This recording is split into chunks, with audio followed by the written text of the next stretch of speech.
mensahe ang kailangan marinig ng mga Aries sa buwan ng November 2024? Collective reading to, ha. Pwedeng nangyayari na to o mangyayari pa lang. Kung hindi man para sa inyo itong magiging reading, di ba para sa someone na malapit sa inyo o sa someone na kakilala niyo mismo. Baka may lumabas na gender, mamaya gawin nyo na lang energy. Masculine at feminine energy. Pwede rin naman na wag nyo nang pansinin ang gender. Hindi ko alam kung anong lalabas, kung positive ba o negative ang magiging reading. Depende sa kung anong mapipick up kong energy. So, magsimula na tayo.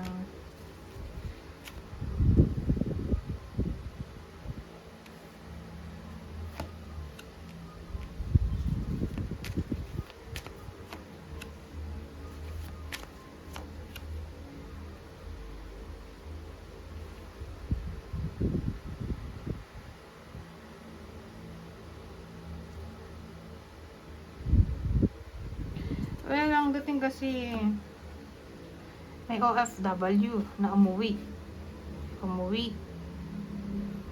galing abroad. Sad siya ngayon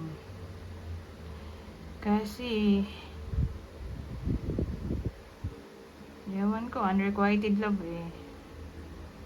May gusto siya pero ayaw sa kanya.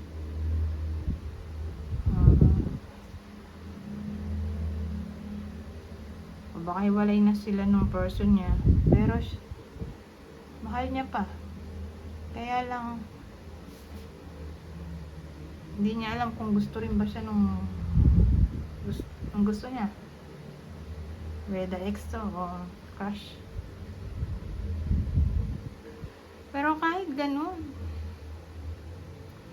na sad siya, eto nagpapangatatag siya na magsukuan ng buhay siguro. Siyempre sad siya eh. Pagsukuan ang ano kaya nagdagan natin.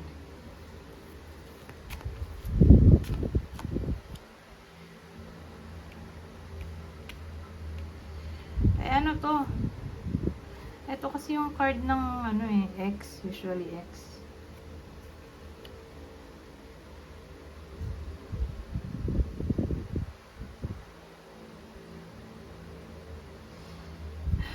Magsukuan yung ex niya. So malamang mag-ex pala tong mga to. Kasi kanina iniisip ko baka unrequited love in a way na mag-crush. Crush niya to. Okay? Crush lang. Pero hindi eh. Mukhang ex to. Ito na yung idea natin. Ex to. Ano kaya nangyari sa mga to? Bakit sila nag-break?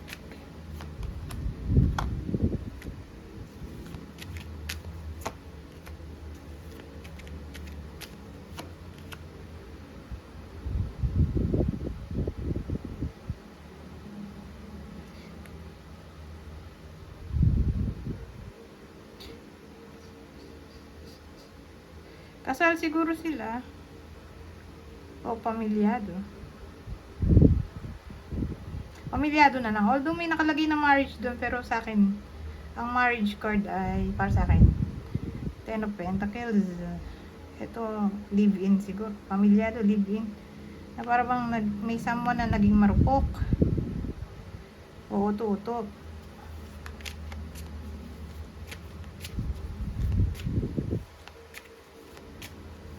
Ayan ang problema doon.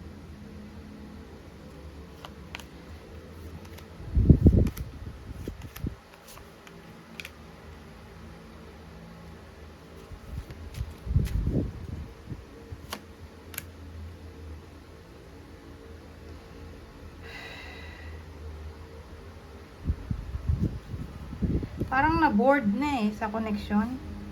Malaki chance na kasal siguro pag pinagsama natin tong dalawa. Kasal, pamilyado. Na-bored na sa connection. Wala namang sinabi kung may cheating. Pero parang turn off na sila sa isa't isa. Iba yung cause ng breakup, hindi siya cheating. So, naumay na sila sa isa't isa o nawala ang pagmamahal all of a sudden.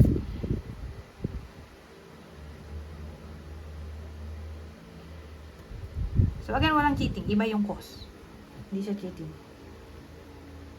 Pero sad eh. So malaki chance ang boredom sa connection. Wala nang excitement, walang adventure.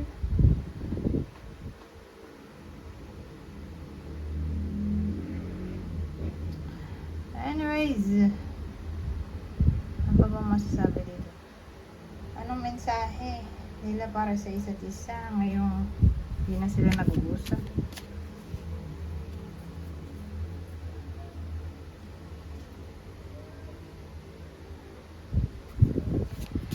So, punta tayo sa kanya. Sa portion ng iba sa inyo. Siya muna. Bago kayo. So, siya muna. Mensahe niya.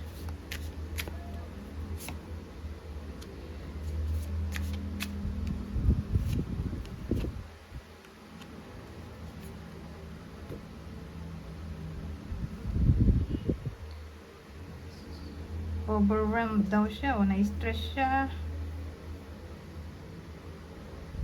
The stress from this is draining.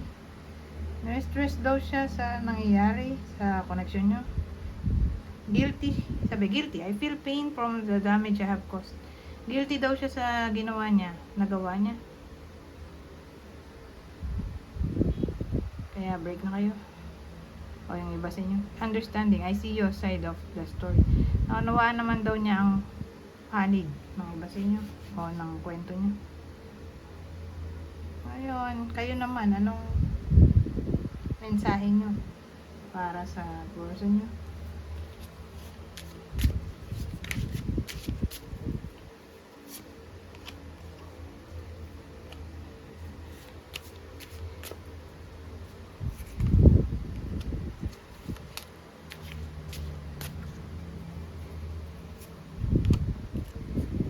So, mensahe, unfinished business. We still have things to resolve and discuss.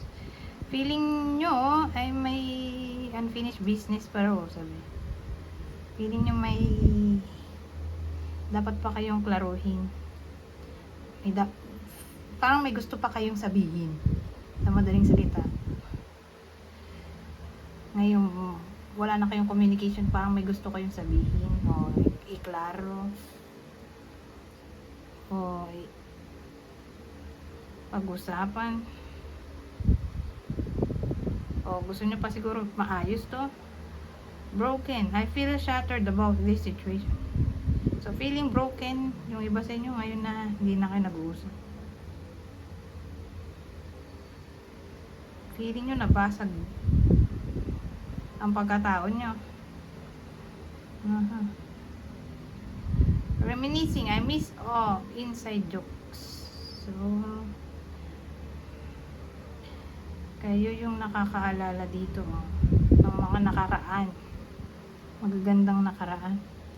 Na-miss nyo raw yung mga kalokohan nyo siguro. Nung kayo pa. O nung magkasama pa kayo. O nung bago-bago pa lang. Anyways, ano pa ba?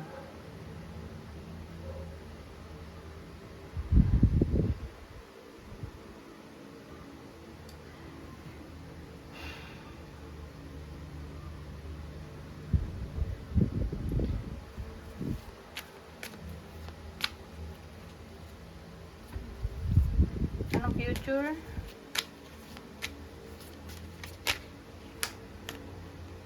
Future ng connection, ayan. May chance pa ng cycle pagbalik to. Cycle gulong, diba? Circle. So, walang ibang daan kundi bumalik. So, sana natin na may magbabalik o baka may chance pa tong connection na to. Depende sa inyo kung gusto nyo pa.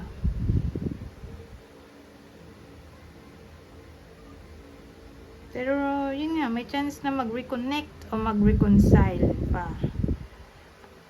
Ang iba sa inyo, yun yung future dito. May magandang pagbabago. Kasi usually, good change yan. Yung Wheel of Fortune, kaya nga siya may compass. Kasi, tungkol siya sa direction.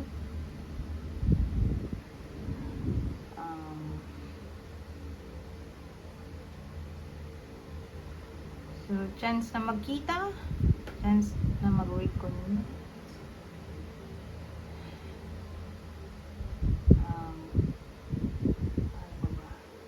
Pag Wheel of Fortune, blessing siguro. Asahan ng blessing o prosperity. Asahan ng luck, kasi luck yan, di ba? Jupiter. O good karma. Anyways, anong advice? Anong advice sa connection na to? Isang card na lang.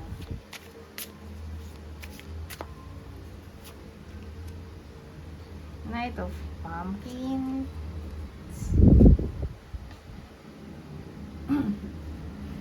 Knight. So, anong advice? Ang advice ay magkaroon ng steady approach. Be patient. Be practical.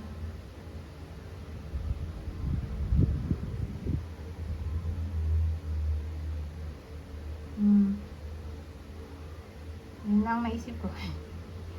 Ano ba ba? Siguro sa ngayon, mag-focus muna sa hard work, sa career. Ngayon na hindi pa nagre-reconnect o nagre-reconcile. Mag-focus sa stability, security.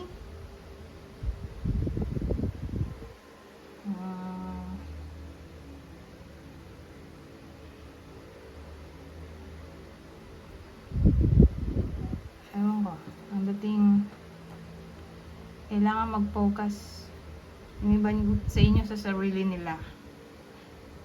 May kailangan silang i-develop. Kailangan nila mag-mature. Kailangan nila maging ng wisdom para kapag nag-reconnect na sila ulit, edi lalawak ang pasensya ng iba sa inyo o understanding. Kasi nga may maturity. Hindi ko naman sinasabi na immature kayo, pero siguro lalawak nga yung pag-unawa.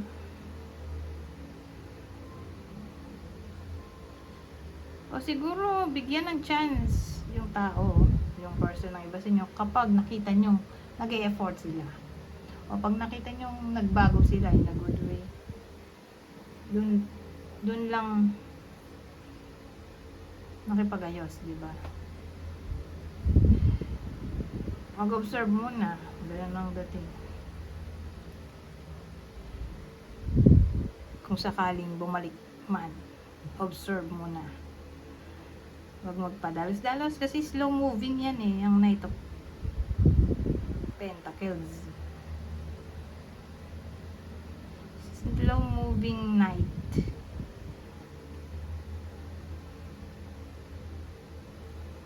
Anyways, teka. Bago ko mag-end, ito pala. Sino yung possible partner sa kwento na to? Ng Aries. Kapwa niya Aries o Virgo. Alin man sa dalawang yan.